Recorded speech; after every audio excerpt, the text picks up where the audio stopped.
Shivshankar Tata Motors పైన నేను videos చేసి పెడుతూ ఉంటే ఒక పర్సన్ ఇలానే ప్రతి ఒక్క దానికి అడుగుతున్నాడండి. భయ్యా నీకేం పని లేదా, ఎందుకని శివశంకర్ టాటా మోటార్స్ పైనే వీడియోస్ తీస్తున్నామని. శివశంకర్ టాటా మోటార్స్ వాళ్ళు నిర్లక్ష్యమైన సర్వీస్ వల్ల నేను నడి రోడ్లో ఆగిపోవాల్సి వచ్చింది. వెనకాల వచ్చే వాళ్ళు మంచి వాళ్ళు కాబట్టి చూసుకొని వెహికల్స్ ఆపుకోగలిగారు. ఏదైనా తర్వాత జరుగుండుంటే ఏంటి. సో నేను ప్రతి ఒక్క వీడియోలో నా పెయిన్ అందరికీ తెలిసేలా చేస్తున్నానే తప్ప ఇంకో ఉద్దేశం ఏం లేదు. నాలాంటి పరిస్థితి ఇంకెవ్వరికీ రాకూడదు, మంచి సర్వీసులు రావాలి, మంచి డీలర్స్ రావాలని నేను పోరాటం చేస్తున్నానే తప్ప ఖాళీగా ఉండి పని పాట లేక చేయట్లేదు బ్రో. నాలాగా ఇంకే కుటుంబం సఫర్ అవ్వకూడదనే చేస్తున్నాను. అది మీకు ఎందుకు అర్థం కావడం లేదు. ఖాళీగా ఎవరు చేయరు బ్రో ఈ పనులు. మన పెయిన్ అందరికీ తెలియాలి.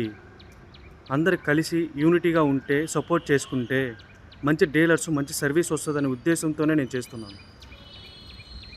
ప్లీజ్ భయ్యా, మీలాంటి వాళ్ళు నాకు సపోర్ట్ చేయకపోయినా పర్లేదు, ఇలాంటి కామెంట్స్ పెట్టద్దు. ఇలాంటి కామెంట్స్ పెట్టేదేదో డైరెక్ట్గా టాటా మోటార్స్ వాళ్ళకి లేకపోతే శివశంకర్ టాటా మోటార్స్ వాళ్ళకి కాల్ చేసి కొంచెం బెటర్ సర్వీస్ ఇవ్వండి. మీ కస్టమర్ చాలా సఫర్ అవుతున్నారు, ఆ పెయిన్ చూస్తుంటే మాకు బాధ ఇస్తుంది. 5 స్టార్ రేటింగ్ అని కారు అమ్ముతున్నారు కదా, బెటర్ సర్వీస్ ప్రొవైడ్ చేయండి అని. వాళ్ళకి కావాలంటే రివ్యూల రూపంలోనో మెయిల్స్ రూపంలోనో పంపించండి ప్లీజ్. పెయిన్ అర్థం చేసుకోకపోయినా పర్లేదు భయ్యా, కామెంట్స్ చేయొద్దు. బాధ వేస్తుంది మీ కామెంట్స్ చూస్తుంటే.